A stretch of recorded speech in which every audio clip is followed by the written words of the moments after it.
Well, welcome back, everybody, to another episode of Meet the Author. Today, I have Penelope Black here with me. Thank you so much for joining us.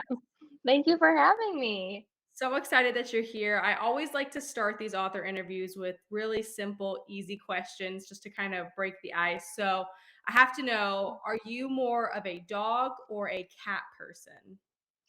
Well, I have a very fluffy, very affectionate little Labradoodle. He's my fluffy shadow. So I grew up a dog and cat person, but now I am strictly dog person. So Strictly. he's a mini Australian golden or Australian Labradoodle, and he's just like the best little fluffy creature I've ever had. So we'll That say dog person. sounds precious. I have a miniature Australian Shepherd. Um, Oh, so she's not quite maybe as fluffy as the doodle part, but precious. I love little yeah. fluffy dogs. Me too.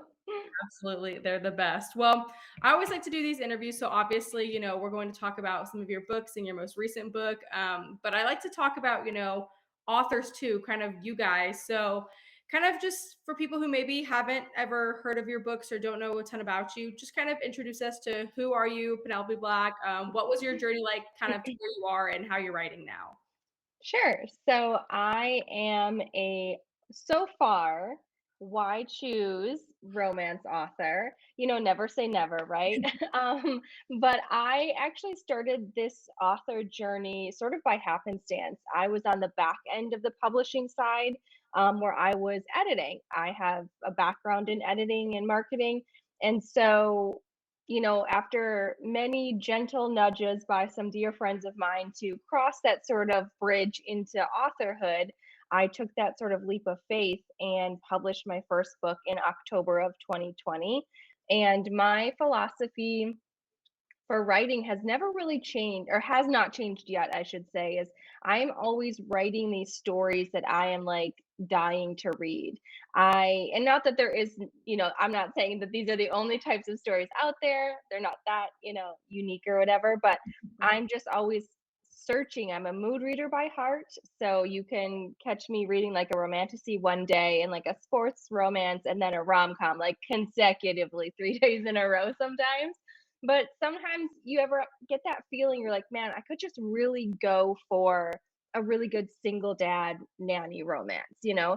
So this series, Rosewood, was born of that thought process where I thought, I'm just really looking for I couldn't get enough. I had read everything I could get my hands on. I was just loving it, and I thought, "You know what would be great? What about if this single dad had a nanny, but it was a why choose? And it's in a small town, so, like, you throw a lot of conflict in there." And so that's kind of how this which is maybe not the best, most glamorous story, but that's how my current Rosewood series was born through multiple 5-minute voice memos with my team going, "Wait, could I do this?" And they're like, "You definitely can do this." I'm like, Can I? I don't know." Which is pretty on brand for me to send 5-minute long voice memos regularly. I'm very chatty, as you will soon find out. I always blame it on my Midwestern roots, but maybe it's just a personal thing too. I'm not sure. So um, I think I said I'm a mood reader, but I'm like a ferocious reader as well. Like many of us, I grew up reading. I have vivid memories of like my comforter over my head at night with a flashlight reading a book, when I was in my like high school age, we'll say, and I just couldn't get enough. Like still to me, now I'm aging myself, but many years later, nothing is quite as satisfying as like just one more chapter. It's 1 a.m., but I cannot put this. I have to know what happens. I will not rest until I figure it out or finish the book. That is like the ultimate goal for me is to have like readers just so hungry for these stories that they finish it in a sitting or in a day, or they, ignore your responsibilities, as I like to say, and sort of indulge a little bit. I feel like I went a little bit off tangent there.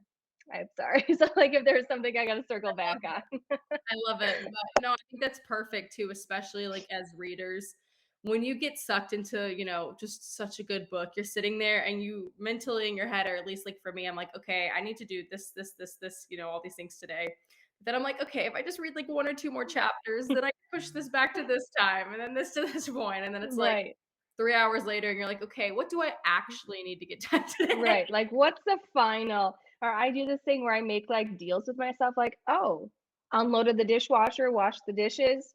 That's like 2 chapters worth right there. Like, I can sit down and read 2 chapters guilt free. Not that I think we should be feeling guilty about reading, but like that balance, right? Between what you have to do and what you should do and what you want to do.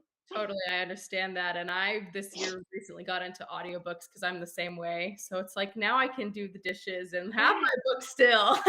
Yes. So I am still learning how to like flex that. It feels like a different like muscle in my brain. I'm still learning. I have some of my books on audio, so I'm like, okay, I got to figure this out. But it's almost like I'm not as fluent in it yet. So like I'll be vacuuming and then I'm just stopping and like staring at a wall because I'm listening. And my husband's like, "Are you? What's happening? Are you okay?" Because I have an earbud hidden behind my hair or something. And I'm like, "Oh no, no, no! It's just like a really good scene. We're fine." Same thing, I'll be cooking dinner and I'm, like, focusing really hard, and he's like, "Are you cooking that are you gonna overcook that meat? Are you gonna flip that?" Right. "Oh, sorry, yeah, I was really paying Yeah. There's a really good thing happening here.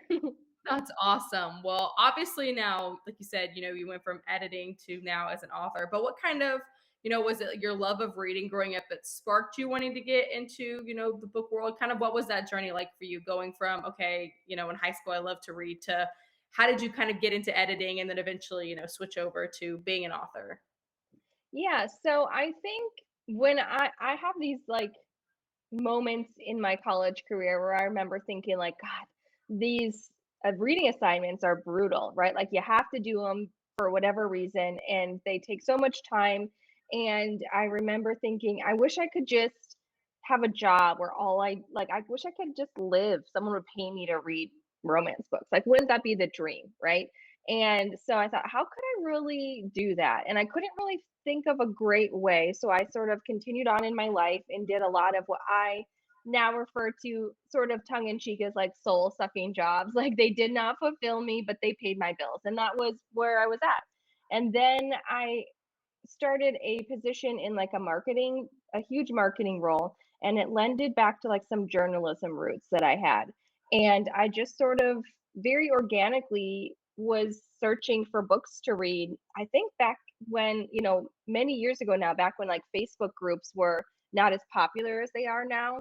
And, sort of searching for book recommendations and mining those posts and stuff to find something that I could read. I had my first child and I was up a lot at night, and it was the only way I could keep myself awake when I was feeding, or nursing him or whatever. And so I found myself sort of fall back in love with reading then after I had maybe taken a little time off just because life happened. And it wasn't as easy. This was back in like 2012. It wasn't as easy to find different romance books as there are now.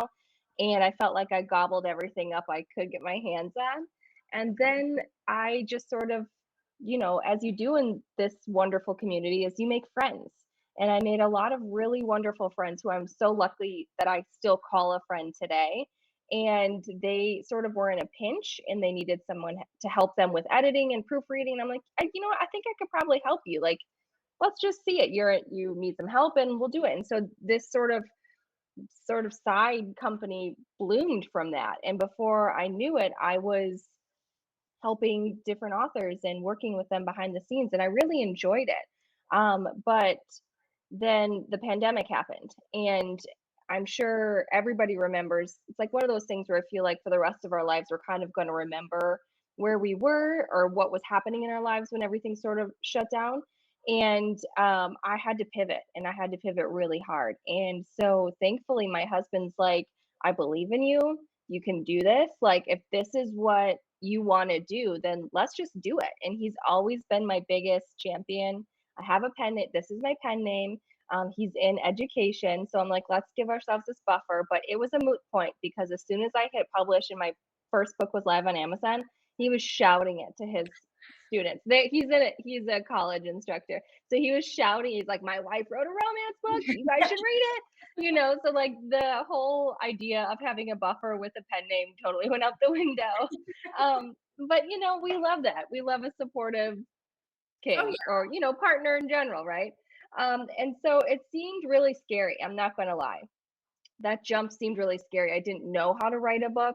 I wasn't sure if I would be any good at it. So I feel like I'm an information gatherer by nature. Like if you ever take those like strength tests and stuff and they kind of tell you what you're good at. And my number one is like fact finding or like gathering information before I can make a move.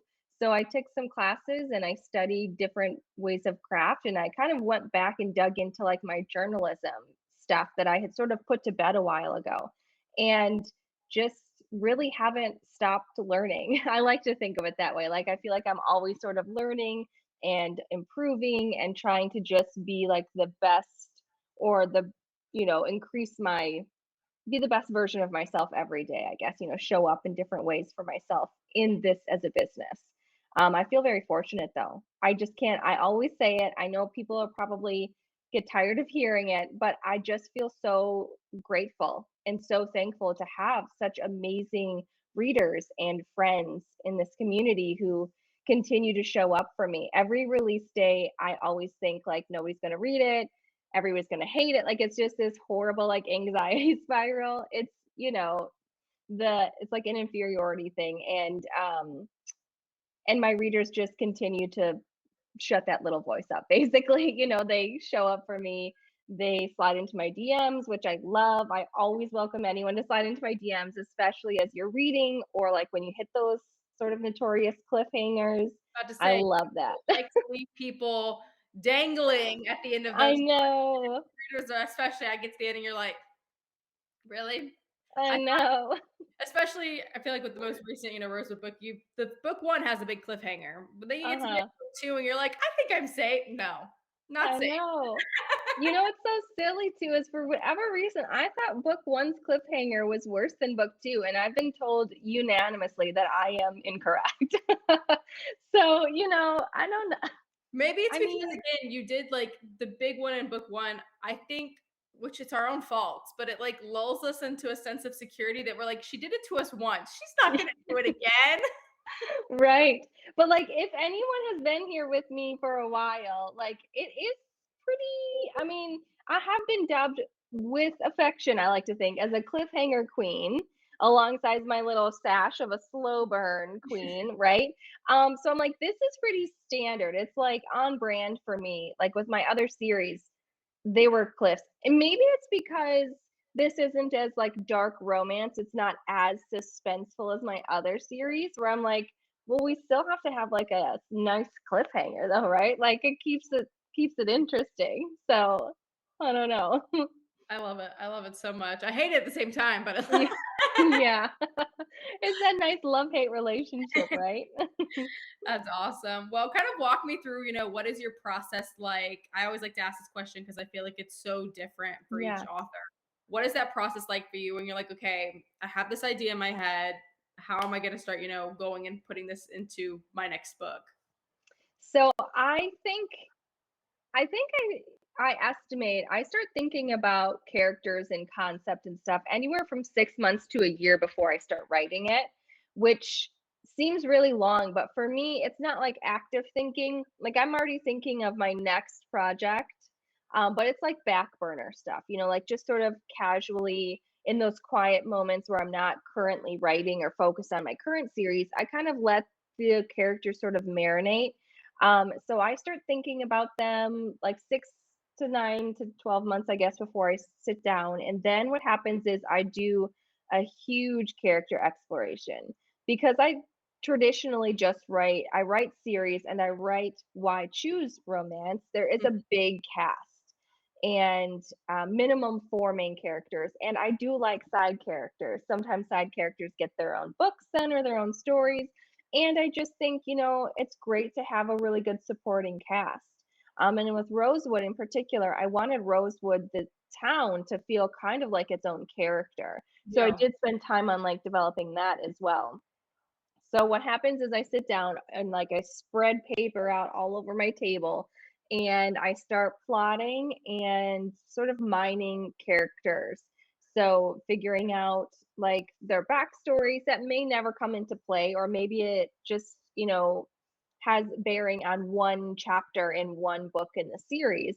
But to help me figure out their motivations and why they act the way they do, it makes it easier for me to write when I'm, like, getting to the writing part. So I consider myself a plotter. So, like, I know before I, put pen to paper, so to speak, the big plot points that are gonna happen. And I can tell you that in book two's Cliff was the first scene that I ever wrote in this entire series. Like, I knew that was going to happen right away. I typically write the end of a book before I write the beginning, so I kind of know the trajectory of the characters, Okay. even though it's already kind of mapped out anyways. But it's just easier for me to kind of keep them on track because sometimes, as I'm sure many authors have told you before, your characters deviate and they're like, nah, I'm good on this. Like I'm not hanging out with this. So you have to sort of pivot and adjust. Which does happen. I don't like plot so hard that or so detailed that there's no wiggle room. But I do like to kind of it helps me keep everything in check with such a large cast. I Mhm. have to sort of make sure that everyone gets equal time and all of the many mysteries and Easter eggs that I drop get tied up, so that kind of helps me. And then the writing only usually takes about 4 to 5 weeks because I had been sitting with it for so long. I spent probably 3 or 4 weeks plotting and just like figuring out the characters. So it's a relatively quick turnaround. It's about 12 to 14 weeks between my releases when I'm in the middle of a series. So Mhm. not a ton of like, I know it seems a long time when you're on a cliff, but to me, I'm like, that's a pretty good, amount of time between releases to kind of, 100%. yeah, to figure it There's out. we've had authors out there that are, I think if like one comes to mind. Obviously, you like to read lots of different books, but SJM. I think Yeah. the last book was almost 4 years ago, and that one is I like one of her know. biggest cliffhangers. And so, readers, I feel like, again, we hate it, but 12 to 14 weeks is like such a nice time frame, actually, when you Right. think about it. Right. Yeah, I get that. Yeah. So my books tend to be a little bit more detail heavy, which is not always I mean, everyone has different styles, right? But it's not necessarily like in this genre a ton, but it's just my specific particular writing style. So I like those little details. I like that sort of world building, even, well, especially in a small town setting, but like in any of my previous books too. So that I like that sort of attention to detail. So I need to take that time at the beginning to kind of craft it and round it out. Absolutely. And so I know you mentioned, a lot of times you write the ending Hmm. first and then you go back. At that point, then do you kind of start at the beginning and then you write in order to the end so you know how they shape? Or do you just like if a scene comes to your head, you kind of write it here and then you go back and write something there? And Yeah, I skip around a lot, which makes it difficult for my alpha readers sometimes because I'm like, no, no, no, don't read this one. Like, don't read it yet. Like, this is, or sometimes the chapters are titled like fourth from end, and then there's nothing, and then there's the end. And so they're like, wait a minute, I can't read this. I'm like, don't read it yet. I'm not ready yet. I stop. can't help it. That's just like how I know a lot of people have to write in order. I think because I have a lot plotted that it affords me the opportunity to sort of skip around. And I have found that if there's like a scene that's really like pressing against me, that's like speaking super loud to me, it's really difficult for me to fight through that to write whatever is like next in chronological order. So I've sort of given up that fight a little bit and I just skip to the loud one and then, it's done and then I can move on. And it's just a little bit easier for me that way. Not as easy for my team though. Totally. I mean, it makes sense. And again, that's why I love to ask this question, is because it's so different for every author that I act. Some people are like, oh, I'm 100% a pantser. I like let the story tell me as I go. And then you have people who are Yeah. like, I follow the plot religiously, and people who, write at the end first and then go back. People who are like, I have to start at the beginning. And so it's really fascinating to always kind of hear Yeah. all these different stories come together and take shape. And I think that's so fascinating. So, talking specifically about the Rosewood series and your most recent release, for people who maybe haven't picked it up yet, how can you describe it without obviously giving spoilers away, but in a few maybe tropes or something that would get Sure. readers excited to be like, okay, wait, maybe I need to pick this up. Sure. So Rosewood is a small town wide choose romance. It has a single dad nanny. It has a reformed MC. So, like, these guys are in a motorcycle club. They used to be those one percenters, but they have since, like, turned a new leaf, we'll say. Now, do we kind of resort back to that in this series? They might. They might, dabble back in that dark side, if you will. But they're like super gruff, tattooed, like tough outside but squishy for her. That's how I like to kind of think of them. One of them specifically is like boy obsessed, so he's super obsessed with our girl. Another one of the guys, I just realized in this second book after I finished it that he is like a walking red flag in terms of low key stalking, but like in a hot way. I know it sounds weird. I cannot believe I didn't even know this, and my team was like, "Are you kidding, Pen? We thought that this was intentional." No, it was not. It just how the story unfolded. I love this journey for all of us, though. It's You're like, like, I wrote you and I didn't even realize that you were a red flag, but now that I'm seeing it, you are. yes, but like, I'm not mad at it. It's like a good red flag. This story, it's like it takes place over a summer in a small town. It's sort of like a different play on a summer romance. There's definitely a big found family component, and there is a lot of family dynamics to it, like each of their extended families. There's some mystery. Well, there's a lot of mystery. There's a little suspense, and it's a slow burn, spicy, angsty love affair between, three men and one woman. And then, there's also like a lot of really great supporting characters in it too. So I feel like it's really great to binge. As I just talked to some readers who just picked up book 1 and 2 recently, and they're like, this was the best way to read it. Like they went in kind of blind. They picked it up just from like a couple of my reels that I posted, and that's all they really knew about it. And they thought it was just like a really great series to jump in sort of blind. No, I agree, and I think what you just said to binge is the best way, I was gonna Yeah. say, for anyone who wants to pick up both of these books, plan Yeah. on, like, not doing anything, like, plan on losing your time and just being like, "I have to know what's happening," like, "Alright, who's gonna be the better character?" That's, I think, the thing with why choose is that is so interesting. It's because I feel like all of us in the back of our head, we're still like, "Who are we in the mood for?" Like, "What is today's Yeah. flavor?" Kind of, so it's like as the characters go along, you're like, who's been nicer? Who's Right. pulling your strings today? Or it's like always fun to kind of see how those characters progress. Exactly. And like I love to see where of course I love to hear like everyone's favorites. Like tell me your favorite guy, please. I'll never choose a favorite because I don't really have one. I like all of them equally. I just maybe would have a favorite in like a particular scene with that character. That's pretty much it. But I love to hear everyone's favorites, and I love to see if favorites like sort of evolve over a series, or if they're like, I'm not really sure, I like them all right now, but by book 3, they're like, no, no, no, I'm a diehard Nova girly or whatever. Like I like to see that sort of progression. No, that's awesome. And I think, especially like, again, I was reading this, like Silas, I feel like is, huge. Like, I feel like a lot of people are like drawn in, like, hmm, I don't know, Yeah.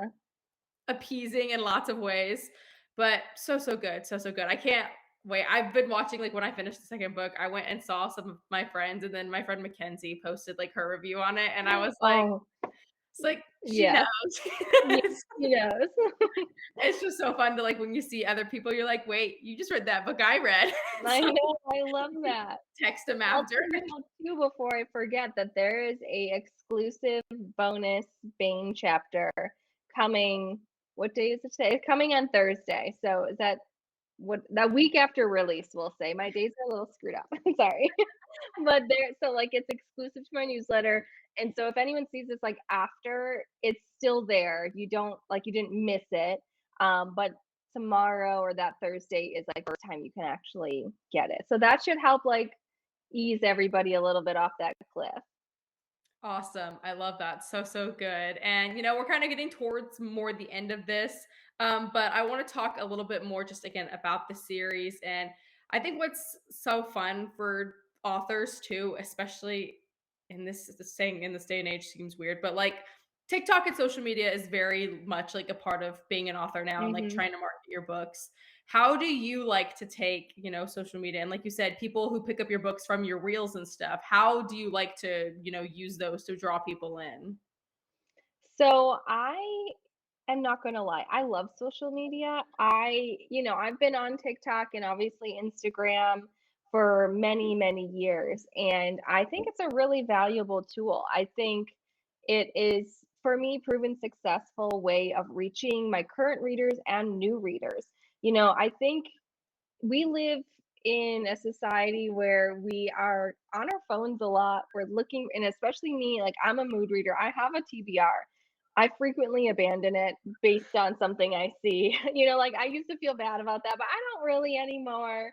And so sometimes, algorithms kind of mess with us and all that jazz. But I like the idea that I can go online and just kind of see what everyone's reading and see what sort of captivates me, because I miss releases because I'm sort of tunnel vision focused on a deadline usually. And like so many readers, right, is they're sort of maybe they're staying up late reading something already, so they miss the release, or you're on vacation. So I like the idea of that anybody can sort of find me at any time. I think that's kind of a cool thing about social media. I know not everybody loves it, and I know that there's a lot of people that don't, like being on, and that's totally fine too. But for me, it's proven maybe one of the most successful ways of like hanging out with my readers. I know I already mentioned, but I'm in my DMs many, many times a day, every day, just like chatting about anything, not even necessarily my books, just sort of staying connected and talking to everybody. And then also finding new readers. And in a day, I just can't get back to like this community is so, so large. It's so wonderful, but it's so vast. There's conceivably no way for me to be able to like put my book out in front of everybody other than using social media. And I just feel Mhm. like I've been sort of fortunate and lucky that it's really sort of worked for me. And so I just sort of keep doing it. And I know this is so silly, but my dad said the other day to me, he goes, I'm going to have to unfollow you on Instagram. And I'm like, listen, dad, I told you not to follow me. I don't know what else. Like, I told you not to. He goes, I know you did. I thought I could handle it, but I'm seeing your face and then all these things happen. And I'm like, yeah, I know. Just, go away. And so, we are no longer connected anymore, thankfully. But I'm like, I've got 5 seconds to grab attention. It's the same reason that I think about the reels that have grabbed, or the TikTok videos that have grabbed my attention, Mhm. So I sort of just, I think everyone just sort of rides that sort of wave, right? Something angsty or spicy or devastating, Oh, or yeah. so, or sweet. We do love a sweet moment too, like the cinnamon roll moment. It's just gotta have something to, grab people's attention and be like, Yeah, "What are you talking about?" And then it's like, right, "Hey, give me more." right. Like say less. Just give me the title and then say less, right? Absolutely. Well, as we kind of wrap this up, where can people best find you, not only to find your books, purchase your books, but also, like you said, you love to connect with your readers. Kind of where's the best way for them to get involved with everything with you? So you can read everything of mine on Amazon. My ebooks are exclusively in Kindle Unlimited. So you can find my current series and any of my backlists on there. And then all of my paperbacks are on Amazon. And I'm currently moving them to Barnes and Noble as well. So hopefully you guys can start seeing some of the discrete covers at your local Barnes and Noble, which I'm very excited about. And then I welcome any and everyone to come hang out, chat with me in my DMs.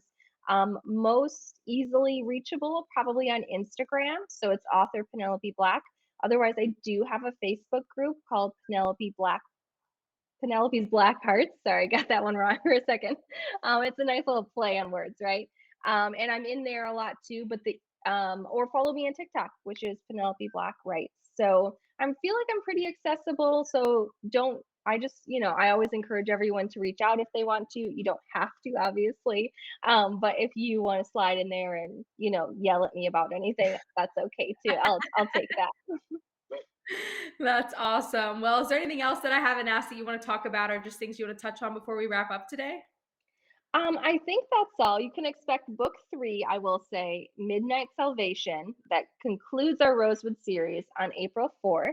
So you can pre-order it today and it'll hit your Kindle right at midnight so you can sort of get off that cliff, if you will. Stay up all night. If it comes Stay right up at all midnight, night. just prepare to, stay up and then sleep the next day Yeah. because Who needs sleep?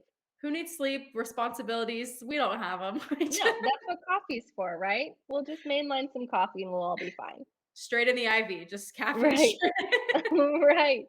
That's how I do it, right?